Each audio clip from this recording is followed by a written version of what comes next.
Bismillahirrahmanirrahim. Assalamualaikum warahmatullahi wabarakatuh. Sekarang kita lanjut perbandingan trigonometri pada sudut berelasi. Maksudnya apa kuadran itu? Kuadran itu adalah seperti ini. Satu lingkaran penuh itu 360 derajat. Nah, dari satu lingkaran penuh itu dibagi menjadi 4 bagian. Kuadran 1, kuadran kedua, 3, dan keempat. Nah, dari kuadran-kuadran ini nanti nilai di kuadran 2, 3, dan 4 ini mengulang-ulang nilai yang ada di kuadran 1. Makanya di sini disebut hubungan atau relasi. Nah, mengulangnya seperti apa? Ini saya kasih contoh tabel sudut istimewa di semua kuadran.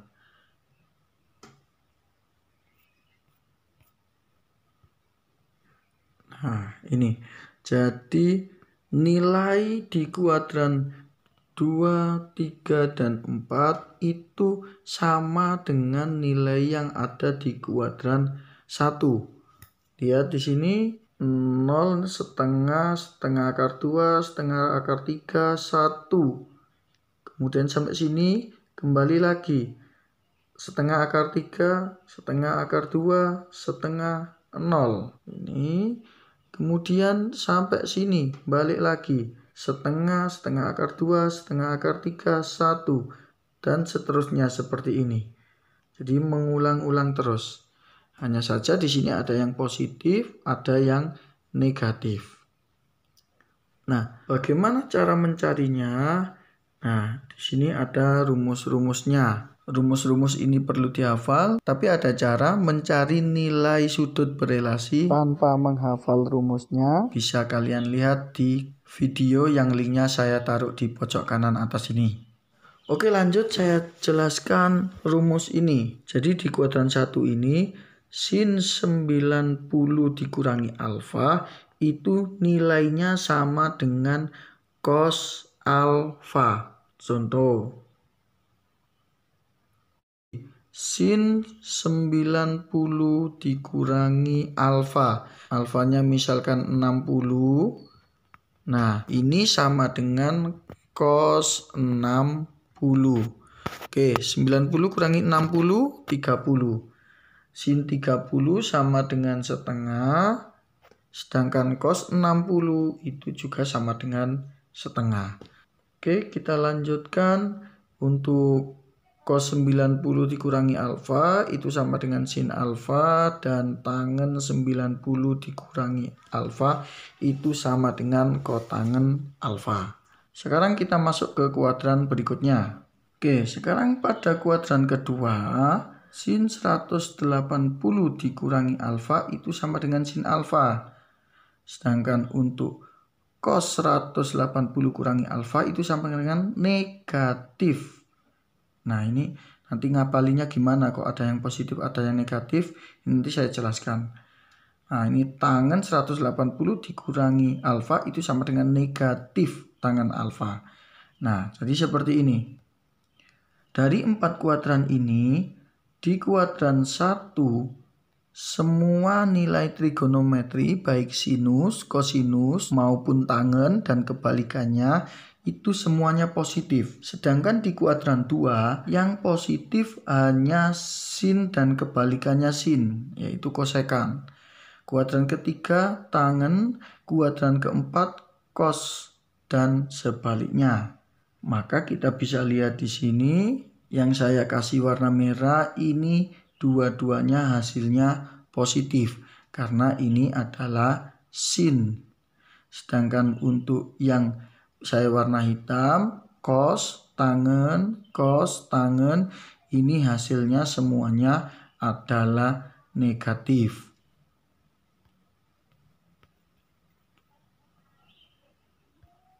Nah, sedangkan dua bagian ini, yang atas dan yang bawah ini, perbedaannya adalah yang atas itu diambil dari 180 dikurangi alfa, sedangkan yang bawah ini 90 ditambah alfa. Jadi seperti ini. kuadran kedua ini letaknya adalah sebelum 180. Berarti 180 dikurangi. Atau setelah 90. Berarti 90 ditambah. Nah, nanti juga sama. Di kuadran ketiga ini nanti cara mencarinya atau rumus-rumusnya adalah 180 ditambah dan 270 dikurangi. Oke, kita lihat. Nah, ini 180 ditambah alfa dan 270 dikurangi alfa. Sedangkan di kuadran keempat itu 360 dikurangi alfa dan 270 ditambah alfa. Nah, ini apa? Ini adalah untuk sudut negatif. Nanti saya jelaskan. Lihat di sini, semua tulisan yang saya kasih warna sesuai dengan judul ini nilainya positif. Ini sin hasilnya positif. Pada kuadran ketiga tangen hasilnya positif. Dan terakhir yang hasilnya positif adalah cos. Nah, semua sin kebalikan, tangen kebalikan, cos dan kebalikannya. Sekarang saya jelaskan sudut negatif. Nah, sudut negatif itu seperti apa? Sudut negatif itu kalau sudutnya berputar searah jarum jam. Jadi kalau berlawanan itu positif.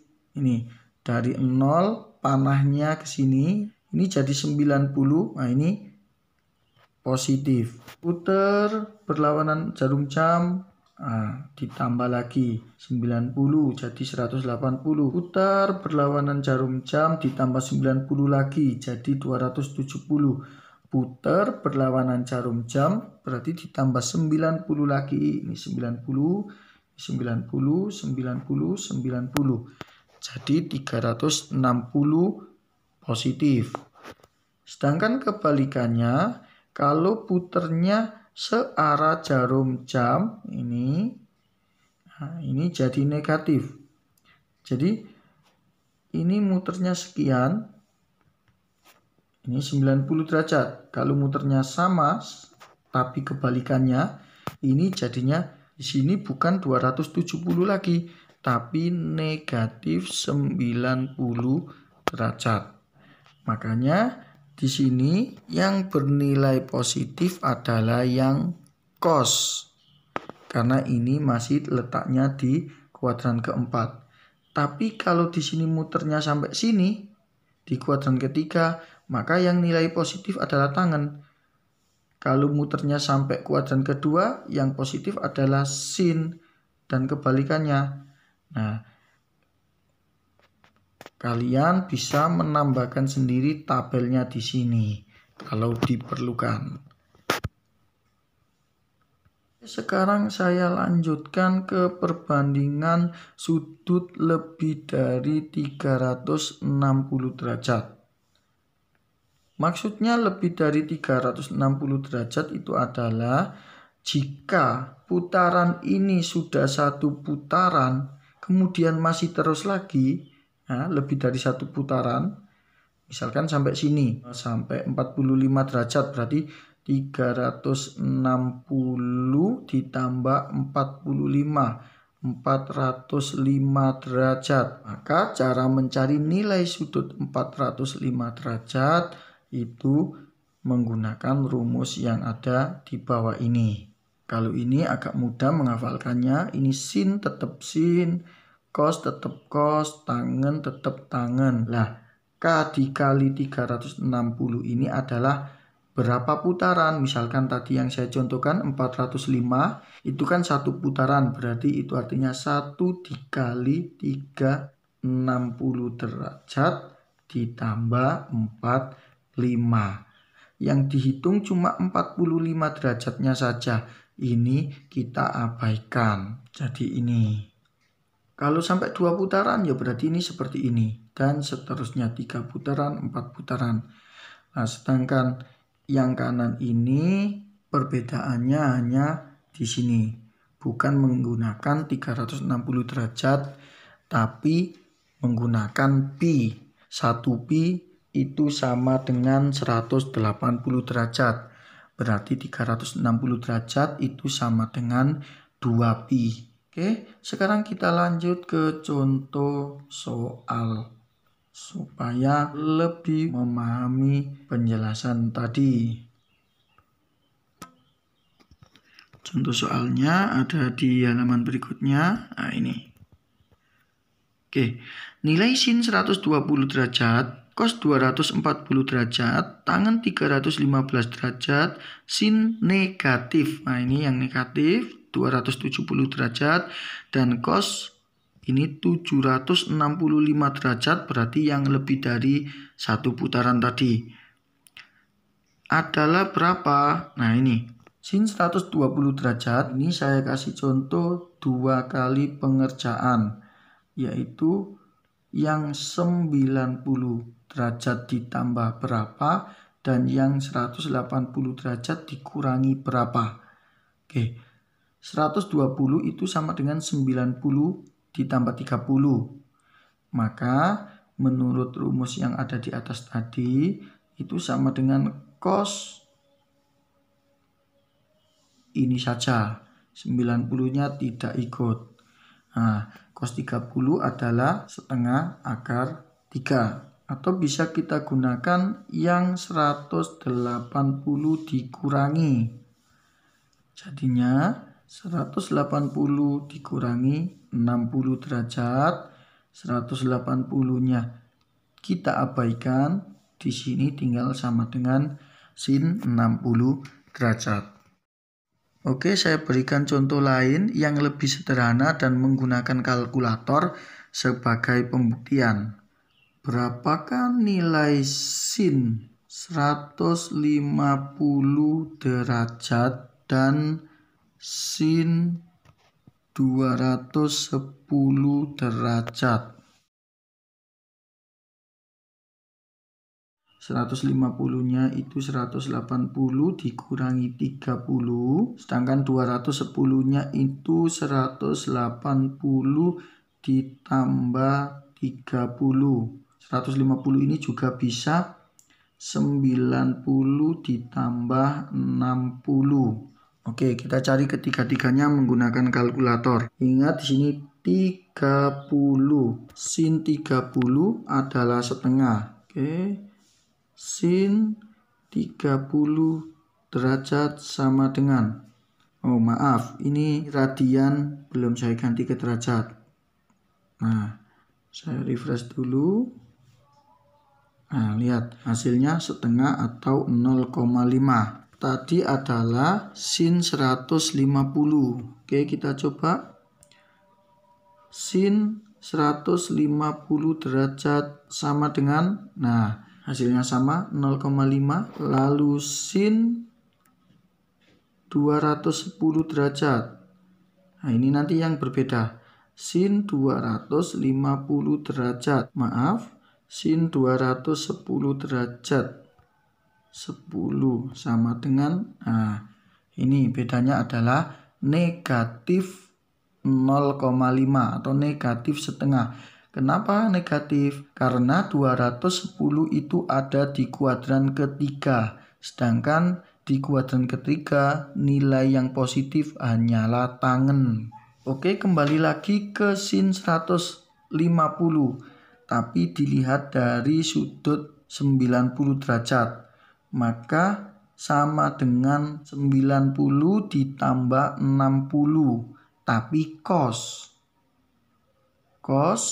60 derajat. Lihat, semua hasilnya hampir sama, kecuali yang ada di kuadran ketiga. Nah, rumus-rumus di atas tadi itu digunakan untuk relasi atau hubungan ke semua kuadran. Tapi yang saya contohkan tadi hanya yang di sudut istimewa saja. Sedangkan untuk sudut-sudut yang tidak termasuk ke dalam sudut istimewa, itu kita bisa menggunakan tabel trigonometri atau kalkulator.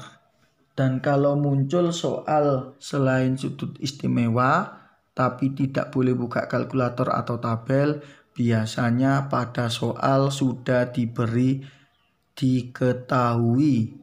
Misalkan sin 35 derajat sama dengan sekian, lalu ditanya sin 145 derajat sama dengan berapa.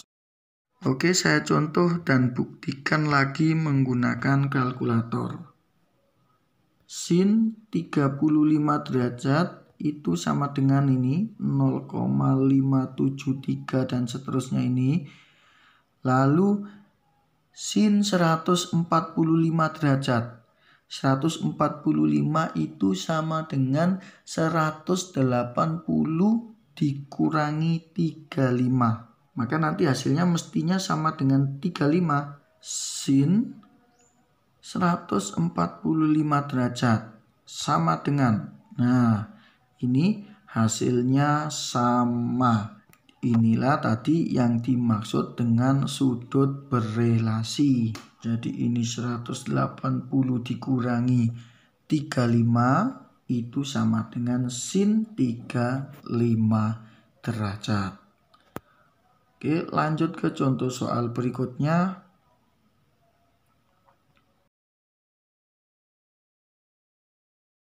Saya rasa untuk cos sama tangen ini tidak perlu saya jelaskan.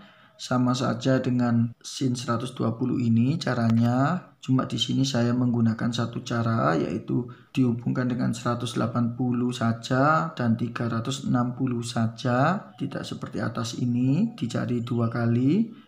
Oke, sekarang sin negatif 30 derajat. Sin 30 derajat itu sama dengan setengah. Maka sin negatif 30 derajat sama dengan negatif setengah.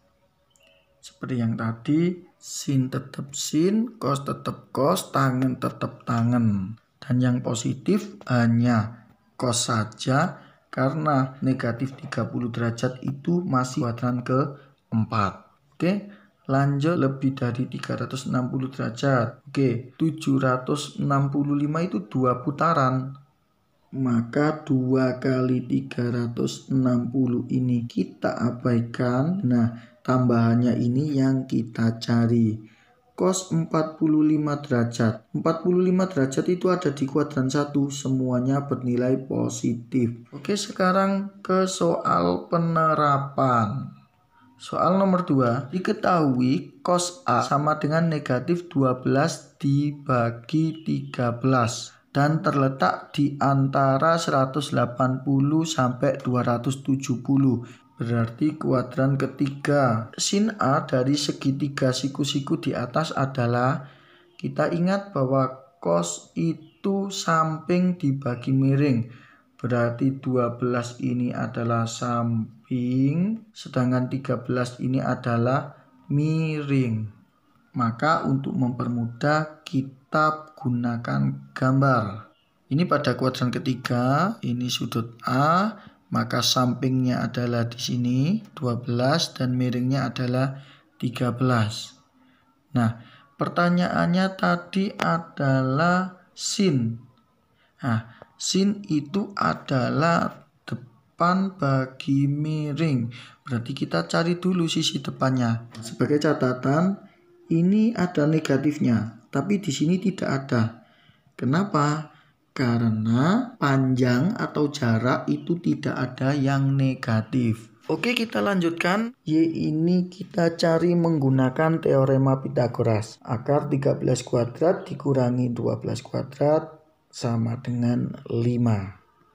Maka hasilnya adalah sin itu depan bagi miring. Maka di sini 15/13. Tapi karena letaknya di kuadran ketiga, maka sin alfa sama dengan negatif 5/13. Oke, itu tadi penjelasan tentang perbandingan trigonometri pada sudut-sudut berelasi atau sudut-sudut yang berhubungan. Sekarang saya akhiri. Assalamualaikum warahmatullahi wabarakatuh.